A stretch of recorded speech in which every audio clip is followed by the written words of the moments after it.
নমস্কার বন্ধুরা, সম্ভব ভিলেজ লাইফে সবাইকে স্বাগত জানিয়ে আজকের একটা শুরু করছি নতুন ভিডিও। তো ভিডিওটি হলো চিকেন পাস্তা। তো আমি চিকেন পাস্তাটা কীভাবে বানাই আপনারা সবাই দেখতে থাকুন। আর আমি তো আগে গ্যাসটা ধরিয়ে রেখেছিলাম, কড়াটা বসিয়ে দিচ্ছি, কড়াটাও গরম হয়ে গেছে। এবার দেবো তেল আর একটু পেঁয়াজ কুচি আর লঙ্কা কুচি। এই পেঁয়াজটা হালকা করে ভেজে নেব, নেব তার মধ্যে আদা বাটা, লঙ্কা বাটা আর রসুন বাটা।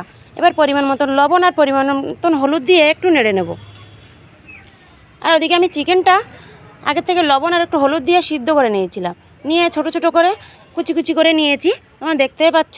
আর চিকেনটাও আমি একটু লাল লাল করে ভেজে নিয়েছি। এবার দেবো জিরের গুঁড়ো আর একটু ধনের গুঁড়ো দিয়ে একটু নেড়ে নেব। আর পাঁচটা আমি একটু গরম জল করে সিদ্ধ করে নিয়েছিলাম, এবার পাঁচটা দিয়ে একটু ভালো করে নেড়ে নেব। আজ সন্ধেবেলার টিফিনে আমাদের থাকছে এই চিকেন পাস্তা। তো পাঁচটা তো পুরো আমার রেডি হয়ে গেছে।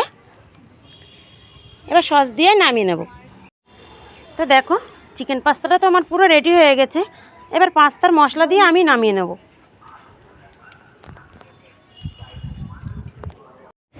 তো পাস্তাটা এবার টেস্ট করে দেখব কেমন হয়েছে।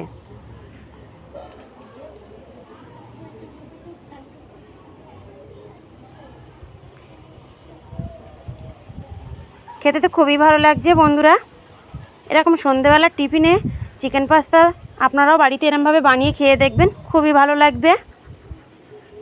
তা আজকের ভিডিওটা এখানেই শেষ করছি, আবার আসছি পরের ভিডিওয়।